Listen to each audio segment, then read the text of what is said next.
Hello, bookish friends. It's a gloriously snowy day outside right now. Good day to curl up with a good book and a blanket and read.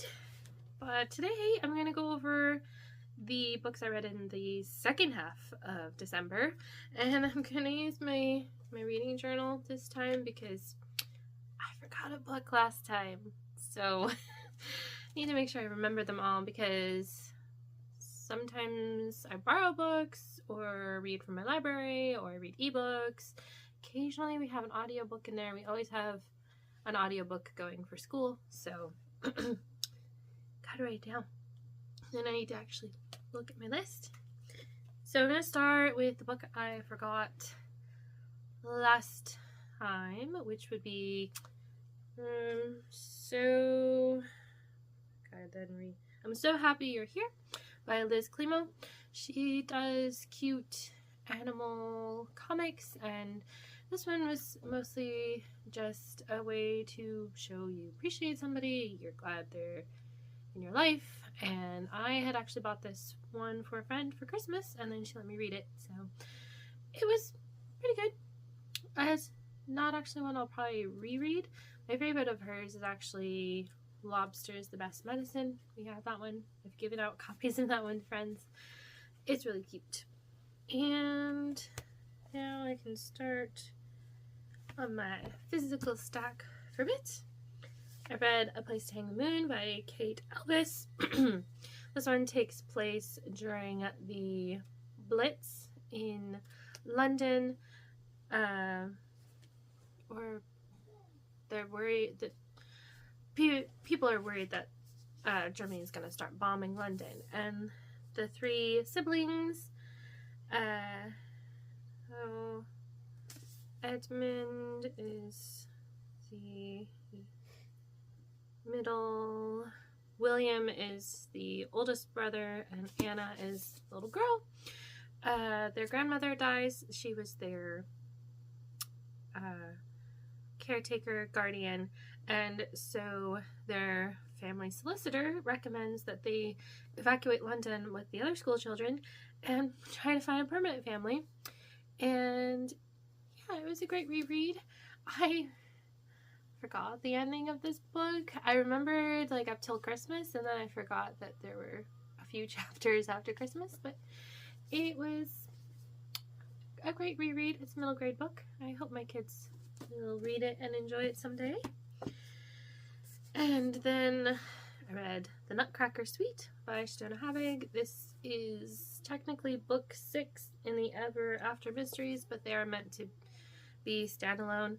So I read the first one and the 6th one because the series is written by multiple authors, and she's I'm not sure if, I think I've read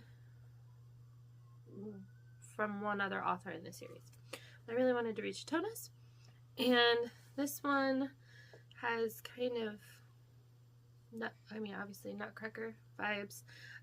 Clarice is a painter at Meyer's Toy Factory, and she thinks that the mafia is somehow getting involved in things going on at the toy factory. And then Milo Natale is, his name is the Nutcracker. Apparently he's an enforcer for the mob, and a dead body shows up, and it was a good read.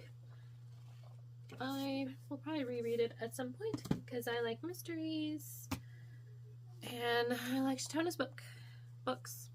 And then I, for nonfiction, was reading Anticipating the Advent by William Varner, looking for the Messiah in all the right places. This one is just using Advent as looking at Jesus as Messiah, and this is just chock full of scripture verses. My favorite part was how he would adapt scripture as a prayer to pray at the end of each chapter. I want to get his Easter one eventually. And then I finally finished Cost of Discipleship by Dietrich Bonhoeffer. It took me about 2 months of reading just a few pages a day. There's a lot of introductory material in here, and it didn't even start until about page 50. So he talks about costly grace, the call to discipleship, single-minded obedience, discipleship on the cross, discipleship of the individual, and then he starts going through Matthew and breaking down the Sermon on the Mount, the Beatitudes, and then he has a few chapters after that. I did not get most of this book. I got some out of it. A lot of it went over my head. It was really hard to focus on reading it, but it was still a very worthwhile read. And then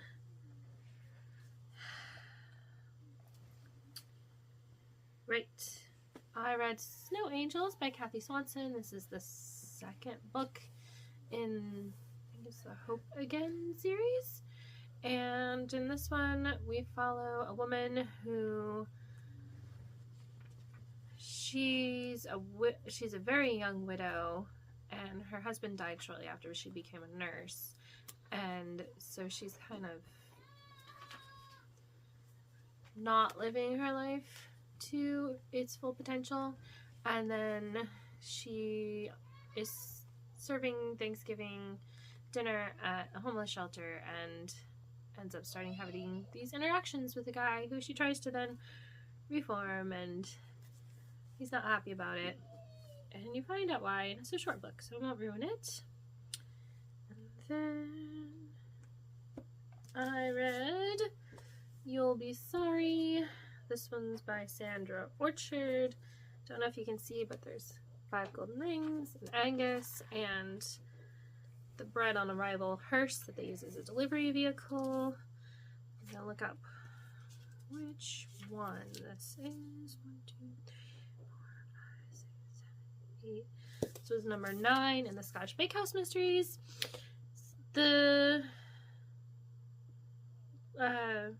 Somebody is pranking them with things from the 12 Days of Christmas song, and then there's a dead body with 5 golden rings, and they want to try to solve it so they don't get negative publicity with people thinking they're responsible for a murder.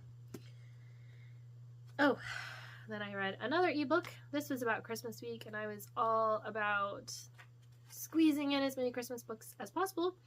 And I got Deck the Shelves by Toni Shiloh. This was actually a new author for me, and I think she's a person of color, and I don't think I usually read books by a person of color, it's not intentional. So it's interesting to get a slightly different cultural perspective. And the book takes place in a bookstore starting, I think, a little bit before Thanksgiving and goes through till Christmas, and it's a Christmas novella set in a bookstore, and each chapter started with a bookish quote, which I loved, and I liked the little romance that was in it, and I just had a lot of fun. I think I ended up giving that one 5 stars just because I read it at the right time, and it's got books in it. Of course I love it. And then, speaking of Christmas books, I picked up Snow Cross Letters by Shatona Havig. This was actually a 2nd or 3rd reread for me, and I was saving it till right around Christmas. I think I ended up starting it several days after Christmas, but that's okay. And I actually took the time to go through and do some highlights. This is one of my favorite quotes. You cannot expect an anxious reader not to rip open any package potentially containing a book that is delivered to her house. It's just illogical. That was, I believe, in the note she wrote. She accidentally gets someone else's package, and she tries to contact him on Facebook, and he tries to respond, and Facebook will not cooperate. So she ends up putting the book back in the mail with that little note, and what starts as accidental mail mix-ups ends up with the mailman playing matchmaker a bit, and I just had a great time. And Izzy, the main female character, likes to take usually Christmas carols and turn them into parodies as commentary on her life, and it's a lot of fun. And I think I just have one left. Yep. I read The City of Ember, the graphic novel. I picked this up as a library book sale thing just to see if my kids would like it, and then I read it to make sure it'd be okay, and it's alright. The City of Ember is like the only place with light around it, and we have a couple of, I think they're 12-year-olds. They start doing some work in the workforce. One of them's a messenger, the other one is working in the pipe works, and they both kind of want to get out of the city. It was kind of lacking. It is adapted from a novel, and I think this maybe should have been longer, but then again, I don't know what the novel's like either. But it's okay for my kids to read. I don't know if they're going to do the rest of the series. And I forgot to mention, I was also doing Tinsel and Tales Readathon. I did not quite finish it. So for a book with Christmas in the title, I did Christmas on Breaker's Point. For a book on your TBR since last Christmas, Snow Angels was on there since last Christmas. A book with a holiday romance, I did Deck the Shelves. Read the Nativity Story, which I did. I read Luke 2. There was a free space. A book with a festive cover, I did You'll Be Sorry, because it's got the 5 golden rings, and then I don't know if you can see, it's got a Christmas tree and lights. A Christmas book with a movie adaptation. Watch the movie. If I really wanted to do this one, I do have a picture book of the Nutcracker, or I could have counted the Nutcracker Suite and watched the Nutcracker, but just didn't want to get to that. A book with snow in the title or on the cover. I did Snow Cross Letters. And a Christmas mystery book. I read Murder Goes Caroling in the first half of the month. So, yeah, that was the end of December. That was the end of 2024. And I was going through my reading journal and updating it for the year, and I ended up giving 31 books 5 stars. Although I have at least one repeat in there. Whoops. Okay, so I gave 30 books 5 stars last year. And 1, 2, 3, 4, 5 of those were in December. I was in a generous mood, I guess. But yeah, I'll go over my reading journal and kind of do an update from the year and show you 2025 in another video. In the meantime, I hope you had a Merry Christmas and read lots of books in 2024, and I look forward to 2025. Happy reading!